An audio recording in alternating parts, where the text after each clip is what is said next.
जब हम उस दुनिया में थे, इज्जत दौलत शोहरत और शान शौकत की दुनिया बसर कर रहे थे, उस वक्त में एक अमीर साहब जमात आई थी हमारे इलाके में।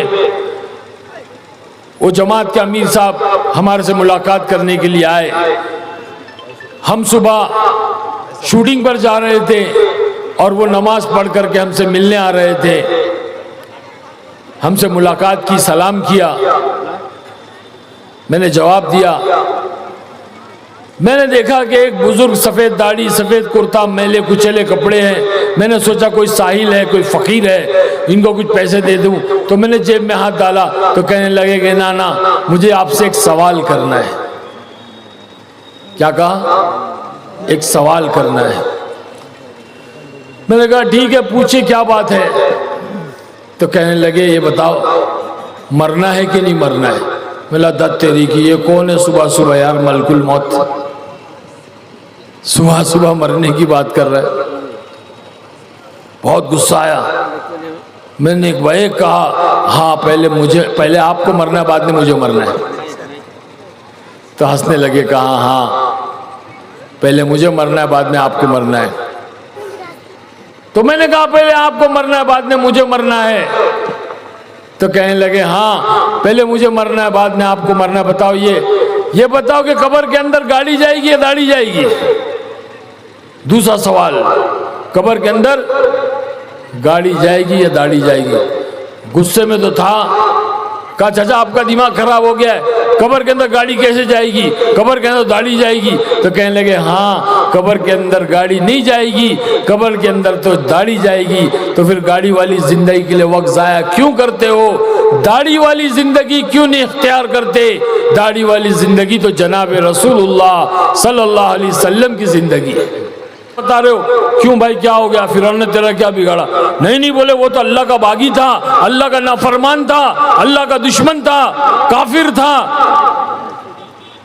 अरे भाई नमरूद ने तेरा नहीं, वो तो जालिम था, अल्लाह ने उसके सर पे जूते मरवाए, उसके सर में मच्छर घुस गया उसकी नाक में, उसका भेजा खा गया।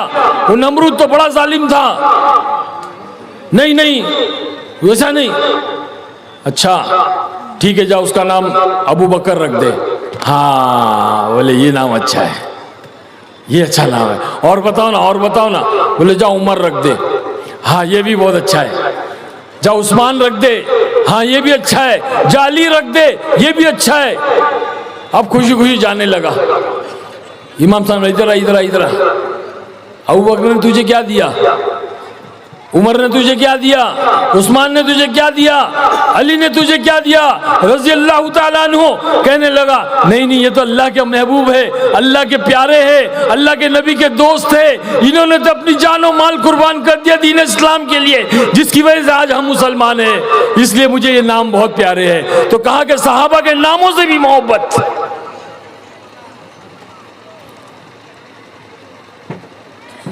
आज मेरे दोस्तों, सहाबा की जिंदगी के अंदर दीन था, दीन। उन्होंने अपनी जिंदगी को संवारने की मेहनत की थी। और किसकी सोबत में की थी? सरकार दो आलम सल्लल्लाहु अलैहि वसल्लम की सोबत में की थी। सहाबा बने। अल्लाह के नबी कहा कि मेरे सहाबा सितारों की मानिंद है, उनकी इत्तेबा करो। हम इन फिल्मी सितारों की इत्तेबा कर रहे हैं। आज हमारा नौजवान थोड़ी सी जवानी आती अपने आप को शाहरुख खान समझता है, अपने आप को सलमान खान समझता है, बॉडी बना लिया। अरे मेरे भाई सब फानी है, सब मिट्टी में मिल जाएगा, सब कब्र में चला जाएगा, कोई बाकी नहीं रहेगा। बादशाह भी जाएगा और फकीर भी जाएगा। बादशाह अपने साथ तख्त व ताज लेकर नहीं जाएगा और फकीर अपने साथ कटोरा लेकर नहीं जाएगा। हर आदमी अपने ईमान और अमाल को ले जाएगा। मेरी बात कान खोल कर सुन लो मुसलमानों, मेरी बात कान खोल कर सुन लो काटियार वालों। हर आदमी अपने ईमान और अमाल को लेकर के जाएगा।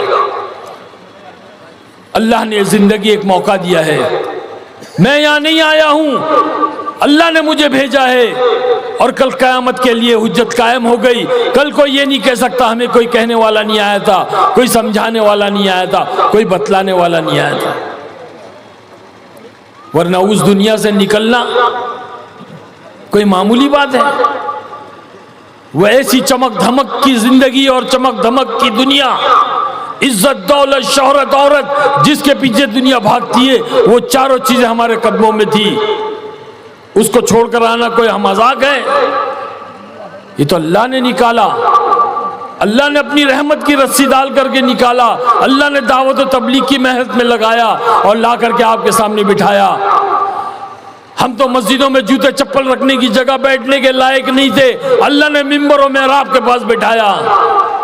ये आज लोग मुसाफे कर रहे हैं, ये मोहब्बतें कर रहे हैं, ये सेल्फी और ये तस्वीरें निकाल रहे हैं, इसमें हमारा कमाल नहीं है। अरे कमाल तो अल्लाह के दीन का है, जिसको हमने गले लगाया तो लोगों ने हमें गले लगाया। ये मुसाफे हमें नहीं हो रहे हैं, ये तो अल्लाह के दीन को हो रहे हैं। जो अल्लाह के दीन को गले लगाएगा, अल्लाह उसको गले लगाएगा। ये अल्लाह का वादा है। अल्लाह कहता है कि जिसकी जिंदगी में दीन होगा हम उसको दुनिया में भी कामयाब करेंगे, और जिसकी जिंदगी में दीन नहीं होगा हम उसको दुनिया में भी नाकाम करेंगे और आखिरत में भी नाकाम करेंगे। मेरे भाई बुजुर्गों दोस्तों, हम अपने मकसद से हट चुके हैं। हम अपने अल्लाह को भूल गए, हमारे नबी को भूल गए। हम आज दुनिया में लग गए, दुनिया की चीजों में लग गए, क्योंकि हमने अपने आप को खुदा बनाया है। हाँ, इस बुत को तोड़ना है। मैं आपको एक मिसाल देकर के बात समझाऊं, अल्लाह करे कि आपकी भी समझ में आ जाए और मेरी भी समझ में आ जाए। मैं अगर आप लोगों के सामने एक सोने का बुत रख दूं, सोने का बुत, मूर्ति सोने की, और मैं पूछूं भाई इससे कुछ होता है, तो आप लोग क्या बोलोगे? अरे बोलो ना, क्या बोलोगे? होता है? बुत से कुछ होता है? क्या बोलोगे? कुछ नहीं होता है। अरे मैं बोलूंगा भाई सोने का बुत है, कुछ नहीं होता है। बोले हम तो अल्लाह को मानते हैं, हम तो कलमा पढ़ते हैं ला इलाहा इल्लल्लाह, इससे कुछ नहीं होता है। तो मैं कहूँगा अच्छा ठीक है भाई। अब मैंने वो सोने का बुत उठा करके रख दिया और आपके सामने एक सोने की ईंट रख दी, सोने की ईंट रख दी। फिर मैंने पूछा भाई इससे कुछ होता है? तो आप क्या बोलोगे? बोलो ना भाई, क्या बोलोगे आप? आप बोलोगे होता है, इससे तो जमीन आ जाएगी, घर बन जाएगा, शादी ब्याह हो जाएगी, गाड़ी आ जाएगी, बहुत सारे काम हो जाएंगे इससे तो मैं कहूंगा अरे भाई अभी आपने कहा कुछ नहीं होता है और अभी कह रहे हो होता है। अरे वो तो सोने का बुत था ना, आप क्या बोलोगे? वो तो सोने का बुत था, बुत से थोड़ी कुछ होता है, ये तो सोने की ईंट है, इससे तो हो सकता है। तो मैं कहूंगा मैंने क्या किया? मैंने सोने के बुत को सोने की ईंट बना दी, सिर्फ शक्ल को बदल दिया। बोलता हूं, शक्ल को बदल दिया। सोने का बुत था, सोने की ईंट बना दी, शक्ल को बदल दिया। तो इससे पता चला कि अल्लाह की जात के सामने बुत का इनकार करना, बुत की नफी करना बहुत आसान है, लेकिन अल्लाह के सामने चीजों की नफी करना, चीजों का इनकार करना, अपनी दुकान का इनकार करना, अपनी खेत का इनकार करना, अपने बाग का इनकार करना, अपनी तमाम चीजों का इनकार करना, यह बहुत मुश्किल है।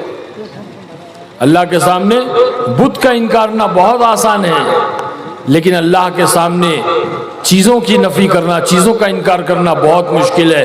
और उससे भी ज़्यादा मुश्किल अपनी ज़ात का इनकार करना, उससे भी ज़्यादा मुश्किल, चीज़ों से ज़्यादा मुश्किल अपनी ज़ात का इनकार करना कि भाई मैं का बुत अंदर जो बैठा है, मैं चला जाऊंगा अल्लाह के रास्ते में 40 दिन 4 महीने, तो क्या होगा, कैसे होगा? तो अपने आप को खुदा बनाया है। यही वजह है कि आज हमारी जिंदगी के अंदर दीन नहीं है। क्या ये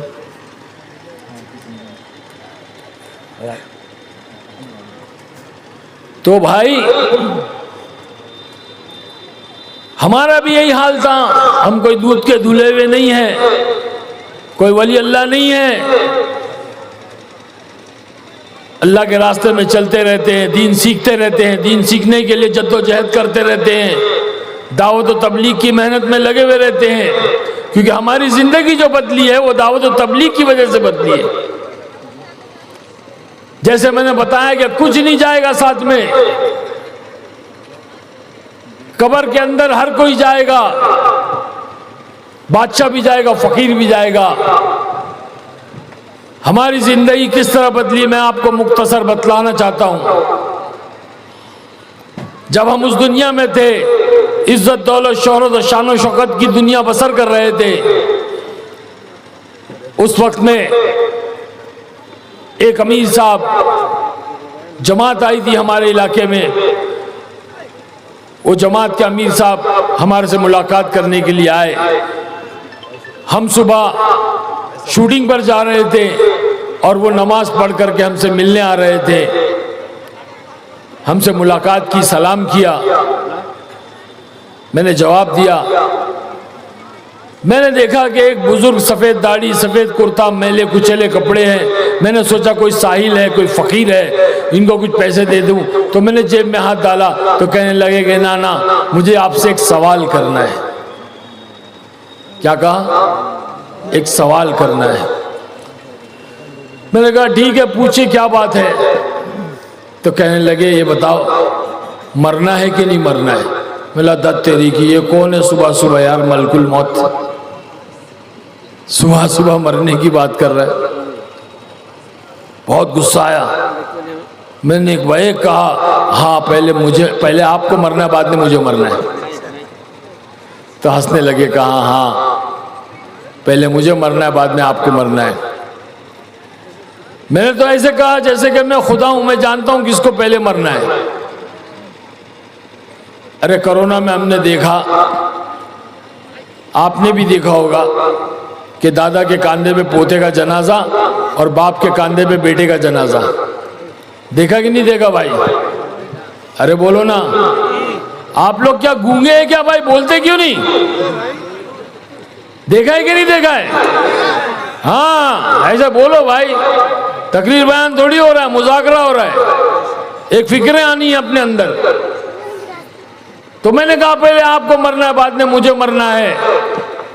तो कहने लगे हाँ पहले मुझे मरना है, बाद में आपको मरना है। बताओ ये बताओ कि कब्र के अंदर गाड़ी जाएगी या दाढ़ी जाएगी?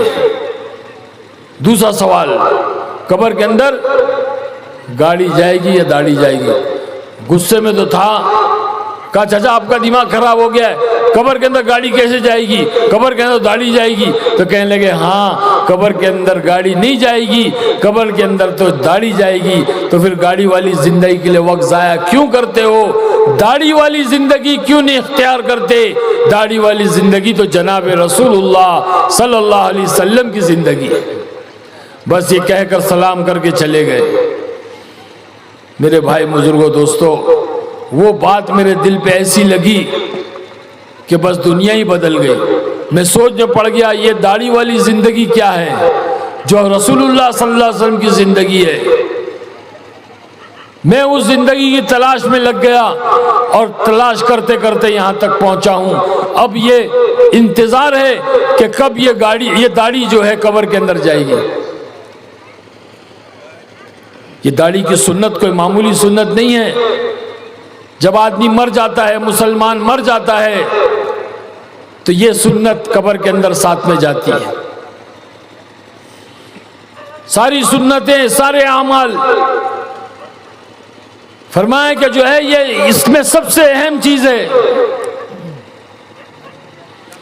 मेरे भाई बुजुर्गों दोस्तों, रात को एक जमात आई दूसरी, कुछ दिनों के बाद वो इंग्लैंड से जमात आई थी। उस जमात के अंदर एक अमीर साहब थे, डॉक्टर थे। वो मुझसे मुलाकात के लिए आए, बैठे, अंग्रेजी में इंग्लिश में बात की 1 घंटा। मैं उनकी बात सुना। उन्होंने मेरी तशकील की 3 दिन 40 दिन 4 महीने की तश्कील नहीं की, बल्कि उन्होंने सिर्फ इतना कहा कि हमारे साथ नौजवान बच्चे इंग्लैंड से आए हुए, आपकी सारी फिल्में देखी है, आपके फैन हैं, आपसे मिलना चाहते हैं, आप मरकज में आकर उनसे मुलाकात कर लीजिए। मैं बच्चों से मिलने के लिए मरकज गया, बयान चल रहा था, मैंने बयान सुना, बयान सुनने के बाद मैं उस बच्चों से मुलाकात की। मुलाकात करने के बच्चों के कहने पर मैं उस मस्जिद में रात को क़याम किया। उन्होंने कहा कि आप आज मस्जिद में अल्लाह के घर की चटाई पे हमारे साथ सो जाओ, हम इतनी दूर से इंग्लैंड से आ रहे हैं, आप आज हमारे साथ में मस्जिद की चटाई में अल्लाह के घर में सो जाओ। बार बार कहने लगे अल्लाह के घर में मस्जिद की चटाई पे सो जाओ, तो दिल में खौफ सा तारी हो गया। मैंने कहा ठीक है, मैं आज आप लोग के साथ में अल्लाह के घर में मस्जिद की चटाई में सो जाता हूँ। मेरे बुजुर्गों दोस्तों, बस वो सोना क्या था कि अल्लाह ने वो हिदायत दी और वो ज़िंदगी बदली। ऐसी नींद आई जो बड़े बड़े जो है 5 स्टार होटलों में नरम नरम गद्दों पे एयर कंडीशन कमरों में और शराब के नशे करने के बाद जो नींद नहीं आती थी, अल्लाह ने उस मस्जिद की चटाई में वो सुकून की नींद अता फरमाई कि दुनिया ही बदल गई। यह है दावत का काम, यह है दावत की मेहनत कि हम जैसे ना जाओ कितने लोगों की जिंदगियां बदल रही है, कितने लोगों की जिंदगियां इस मेहनत के जरिए से बदल रही है। मेरी ये चाहत है कि आप लोग भी इस मेहनत के अंदर लगो, अपनी जिंदगी के अंदर अल्लाह के दीन को लाओ, अल्लाह के फर्माबरदार बनो, अल्लाह की नाफरमानी को छोड़ दो, अल्लाह की रहमतें नाजिल होगी, बरकतें नाजिल होगी। अल्लाह दुनिया में इज्जत की जिंदगी देगा, इज्जत की रोटी रोजी देगा, ये अल्लाह का वादा है, और आखिरत में हमेशा हमेशा की जन्नत देगा। ये दुनिया वालों की चमक धमक, इनकी मालो दौलत, ये सब यहीं खत्म हो जाएगी। 4 दिन की जिंदगी, फिर अंधेरी रात। मेरे भाई बुजुर्गों दोस्तों, इस मजलिस के अंदर ये नियतें करो, ये इरादे करो कि हम अल्लाह के दीन का काम करेंगे, हम अल्लाह के फर्माबरदार बनेंगे। हमारी माँ बहनें बैठी हुई है, ये भी नियतें करे कि हम अल्लाह के दीन को सीखेंगे, अपने घर के मर्दों को, अपने शौहर को, अपने बेटे को, अपने भाई को, अपने वालिद को प्यार मोहब्बत शफ़क़त से समझाकर अल्लाह की राहों में भेजेंगे और दीन सीखेंगे।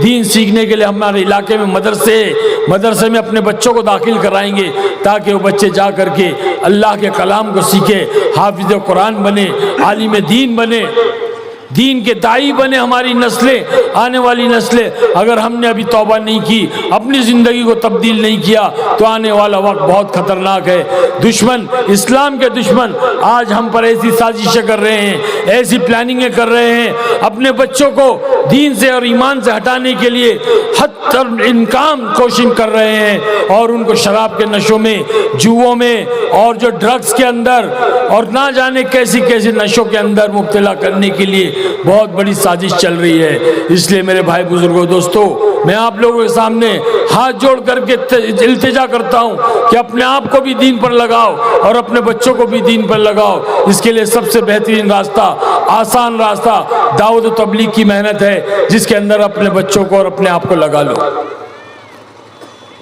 इसीलिए अल्लाह ने भेजा है, यही पैगाम लेकर के मैं आया हूँ, और मैं चलता रहता हूँ पूरे हिंदुस्तान में, एक एक इलाकों में जाता हूँ, वहाँ के हालात और अहवाल देखता हूँ। मेरे दोस्तों, मेरा दिल रोता है कि मैं कैसे अपने भाइयों को समझाऊं कि भाई ये सारी दुनिया की ये पैसे, ये चीज़ें, ये सब बेकार है, हमने सब इसको ठोकर मार दी। अल्लाह ने रोज़ी का वादा किया है, वो रोज़ी का जिम्मेदार है, वो रोज़ी देता है। हमें इतनी मेहनत करना है जितना अल्लाह ने हमें इख्तियार दिया है। अल्लाह का मुनादी पुकारे तो फौरन मस्जिद में आदमी चला जावे। हाँ, अल्लाह ने हमको इख्तियार इतना दिया कि हम एक पैर उठा सकते, 2 पैर नहीं उठा सकते। हम 2 पैर उठा रहे हैं, जिसकी वजह से हम गिर जा रहे हैं, हमारी कमर टूट जा रही है, हमारी हड्डियां टूट जा रही है। अल्लाह ने एक पैर उठाने का इख्तियार दिया है, बस एक पैर उठाओ, इतनी मेहनत करो कि जितनी जरूरत है। ज्यादा मेहनत करने से रोजी नहीं बढ़ जाएगी, कम मेहनत पर भी अल्लाह ज्यादा रोजी देता है। और ज्यादा मेहनत करने वालों को कम रोजी देता है। ये अल्लाह का निजाम है। अल्लाह जिसको चाहता है उसको उतनी देता है। अल्लाह अमाल की बुनियाद पे देता है, क्योंकि अल्लाह ने लफ्ज अमाल के अंदर माल को छुपा के रखा है। लफ्ज अमाल के अंदर अल्लाह ने माल को छुपा के रखा है। दोस्तों मेरी बात ध्यान से सुन लो। बोलो अरे बोलो माल, माल, माल। लफ्ज अमाल के अंदर माल है। माल से सबको मोहब्बत है और माल का कमाना कोई गुनाह नहीं है। बस शर्त यह है कि वो जायज तरीके से हो, हलाल तरीके से हो। जायज तरीके से कमाए और जायज तरीके से खर्च करे। हलाल तरीके से कमाए, हलाल चीजों पर खर्च करे, लोगों के हुकूक अदा करे, तो ये माल आपके लिए रहमत है। अगर आप ऐसा नहीं करते हो तो ये माल आजाब है, इसका हिसाब होगा। तो लफ्ज अमाल के अंदर माल को छुपा रखा है। और सबसे बड़ा अमाल क्या है? नमाज, जिसको आज मुसलमान छोड़ रहा है। तुम नमाज नहीं पढ़ रहे हो, तुम अमाल नहीं करते, तो माल कहां से आएगा? अमाल तो हुआ ही नहीं ना, इधर अब जामाल हो रहा है, जामाल। हम अमाल को छोड़ के जामाल में लग गए, तो सारा माल जा रहा है। कहां जा रहा है? हाँ, फैशन में जा रहा है, इंजेक्शन में जा रहा है, मेडिसिन में जा रहा है, ऑपरेशन में जा रहा है, सेलिब्रेशन में जा रहा है, डेकोरेशन में जा रहा है, फ्रस्ट्रेशन में जा रहा है।